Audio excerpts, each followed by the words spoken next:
Hello everyone, and thanks for tuning into the Financial Investor channel. My name is Brent, and today we're going to be doing our Roth IRA M1 Finance buy for the very first week of June 2019. We're going to be taking a look at the 1 week performance, what stocks were up, what stocks were down, and then taking a look at what stocks are coming up on ex-dividend here in June because we finally hit the 6th month. We are halfway through 2019. We've had a very nice, easy start to the year, but May we were slammed across the board. Lots of indexes down some 5, 6, 7% there or more. Now, I did create my 1 month recap for M1 Finance. I will be releasing that here on Wednesday. So if you guys are wanting to stay tuned, definitely stay tuned for that one. And of course, if you are brand new to this channel, hit that subscribe button below. I cover the stock market, dividends, personal finance, real estate. If you're interested in any of those topics, hit that subscribe. If you do enjoy this video, hit that thumbs up. And if you have any comments yourself as to what stocks you're buying, this week or just today, let me know in the comment section. I would really appreciate it. Let's go ahead and get into the video. So overall, 1 week, we are down a nice 3.01%. We lost about $429 this last week in May, and a lot of investors out there were just getting slammed. I only have a few stocks that were positive this week. CenturyLink, that's a weird one there. Avery Dennison, Lockheed Martin, and Essex Property Trust. So really not a whole lot of positive companies here. We can see the remainder of the stocks here within that portfolio are down from, 0.5% there to well over 1%, all the way down to 6.38%, and Cardinal Health down a whopping 8.44%. Now, a few companies here that I've recently started to add into the portfolio, Chevron, for example, is down 5.57%. That is because oil was slammed some 9% this week. And this is a good opportunity for especially Chevron, where I've started to buy this position. And now it has came down. Now, let's go ahead and just take a look at the overall there. Chevron is down. It should be down here somewhere. I would expect it. Oh, there it is down. Down 8.35%, and I've only started to add to this position, so this is one I would like to continue buying into, but I'm going to go ahead and jump over to M1 Finance, my little spreadsheet here, and what I want to focus here is focus on stocks that I'm currently negative in, plus what stocks are going ex-dividend here in June. So Altria is one that is going ex-dividend in June. This one, I've already sort of added the equity that I kind of want to have this one sitting at. This is sitting at about $658 of invested equity. Cardinal Health is one that I added a while ago. It has been doing fairly decent just until recently. Healthcare has been starting to get slammed. It's also a June ex-dividend. CenturyLink goes ex-dividend here in June. It's not really one I want to be buying, but I'll go ahead and pull it up anyways. Stanley Black & Decker. We have Avery Dennison. And I believe that may be it for the month of June. And of course, we do have our Main Street Capital. This one goes ex-dividend every single month because it goes every month. It goes ex-dividend. Now, Altria, it's been getting slammed recently with new regulations, possibly where they want to raise the age for smoking cigarette. Being able to buy cigarettes to 21 and be able to smoke them to 21. So they have been getting hit here recently. We do see their payout ratio slightly high here at 80%, 10 years of dividend growth. Now, 10 years ago in 2009, if we take a look here, they did do a bit of a rate cut here. So they started cutting their dividend from 86 cents per share each quarter to 69 cents. Then they bumped it up slightly to 75 cents, just a few quarters to get everybody back in and invested because they were raising it.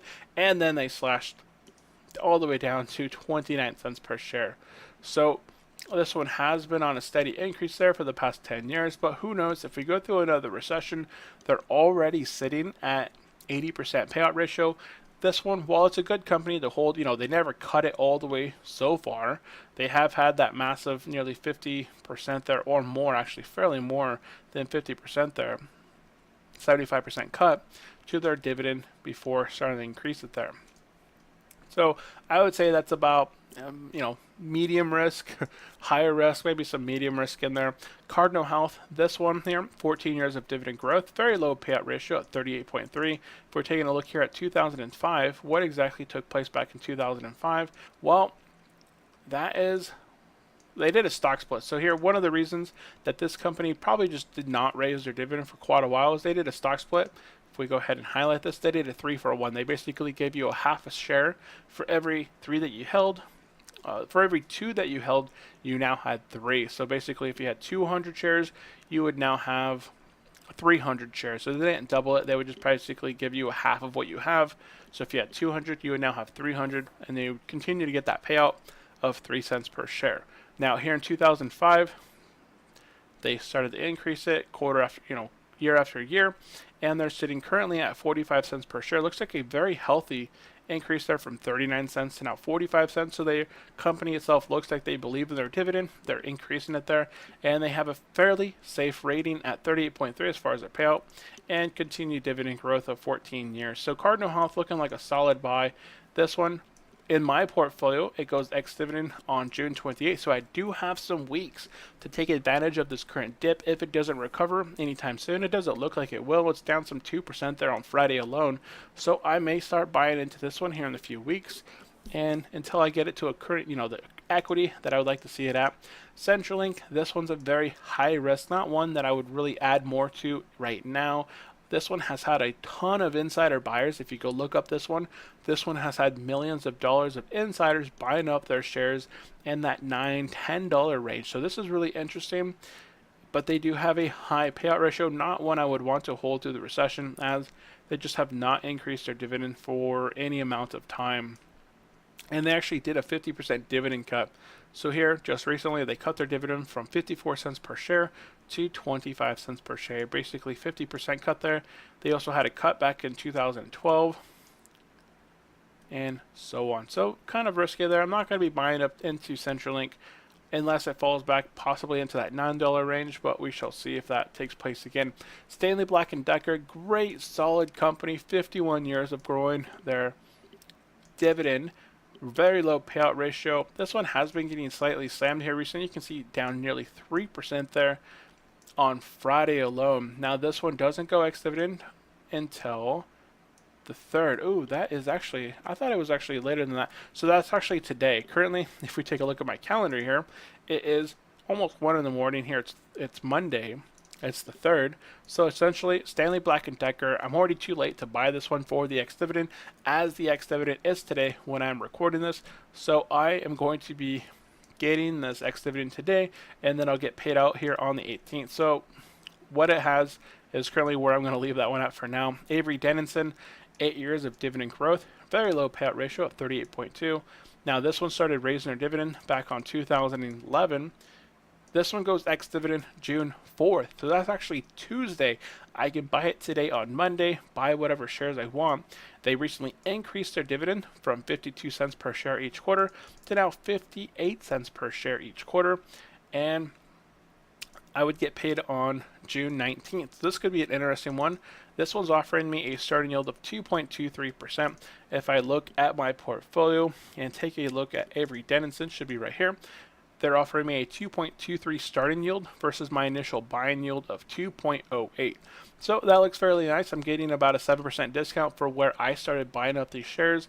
The overall company does have less than 10 years of growing and paying out dividends, but they have a very solid payout ratio at 38.2. If we look at 2011 here, what took place, they did cut their dividend from 41 to 20. So this one could be a slightly risky stock. We shall see how this one kind of plays out. That's fine. I would really like to have that continued dividend growth, but with their low payout ratio, let's hope that they would not cut it. This one, I would not put it at medium. I'd put it slightly below, like medium risk. It wouldn't be like a low risk. It'd be sort of in between a low and a medium, somewhere within that range. Main Street Capital is, of course, another company that I've been beginning to buy up. This one is not currently negative in the portfolio.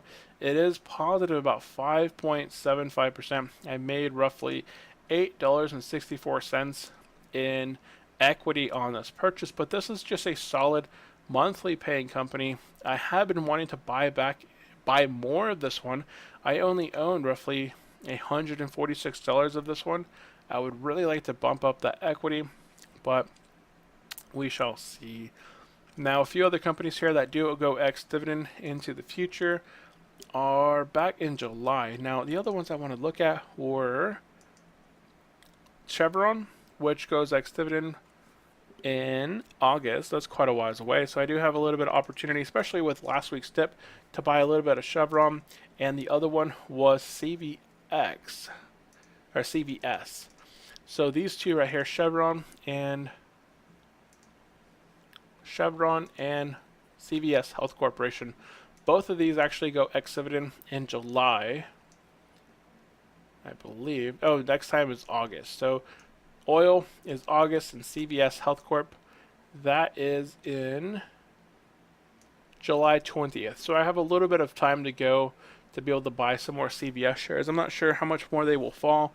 They are offering a nice starting yield of 3.82, and Chevron is offering a 4.18. So here, I may not be chasing an upcoming dividend payout in these two. Just in the future, it'll just kind of get paid out. These are two solid buys in my portfolio. Oil and healthcare have been getting slammed recently, but into the future, when they're getting slammed right now, in the future, with time, they'll just recover, and I'll be better off locking in at these yields where I've already started buying into these positions. They came down and offered me a lower value, a better value, better bang for my buck. So what I'm going to be doing today is I've been wanting to pick up, what did I say about Avery? Did I say, yeah, that one looked fine. I'm going to take a leap of faith in that one again.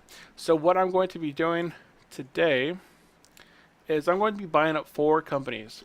I'm going to be buying up Cardinal Health. I'm going to be buying up some Avery Dennison. I'm going to be buying up CVS Health Corporation, and I'm going to be buying up Chevron. Chevron and CVS are for the future, as far as they're going ex-dividend here in the future.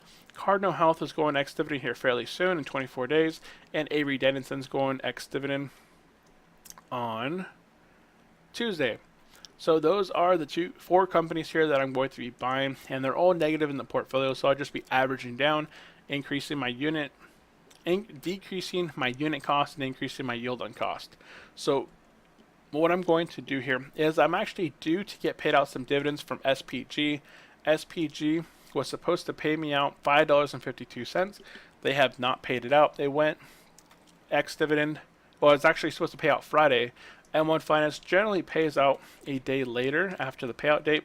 So what I'm going to do here is add $5.52, and then I'm going to go ahead and divide that by 4. Now what I'm going to be doing here is buying roughly $30.23 of 3 companies, and then on that last one I'm going to go ahead and add slightly, just kind of add that up. So we're going to go ahead and select the individual companies here. So we're going to be buying up Cardinal Health. We're going to go ahead and select buy, and we're going to go ahead and go $30 and whoops, let's see if it's lagging out there. 30.22, and continue and confirm. And our second one was Avery Dennison. So I'm going to go ahead and go back to the portfolio, slide on down to Avery Dennison. Go ahead and select that one as well. Go ahead and hit buy and put in 30.22 here as well, 30.22, and select continue and confirm. And we're going to go ahead and go back to the portfolio. We're going to look for CVS Health Corp, which is right there. And we're going to go ahead and punch in our $30.22, and confirm, and go ahead and do there. And then our very last company that we were going to be buying is Chevron, right on there, CVX. And what I'm going to be doing here is what I do in all my sort of buys is I overshoot. So instead of going $30.22, I am going to go $35. So if I get some extra dividends in there on Monday that I'm not really planning and accounting for, M1 Finance will just automatically toss in those extra dividends towards Chevron, and I shouldn't have any available cash in hand in the account. I'll just have that all invested, working for me here on Monday. So that is basically it. You can see here all of these are now pending. We have Cardinal Health, we have Chevron, Avery Dennison, and CVS Health Corporations. Those are my 4 stocks that I'm buying this week. 2 of them are going ex-dividend here fairly soon, and other 2 are just sort of buys that I feel are of good value since I've started adding into them. I would really like to see Main Street Capital fall. Not a lot of investors would like their positions to fall, but me, having lots of time left in the market, I would really love to buy these companies cheaper than they are now while, in the next 10, 15 years, they'll just be worth more. So that is it for today's video. Thank you all for tuning in. If you did enjoy this video, hit that thumbs up. If you have not yet subscribed, hit that subscribe button below. I do cover the stock market, dividends, real estate, personal finance, and if you do any of those topics, hit that subscribe. Drop me a comment. What are you buying today? If you're buying this week or just kind of waiting it out. And that is it. Thank you all for tuning in. I will see you next time. Have a great day. Bye.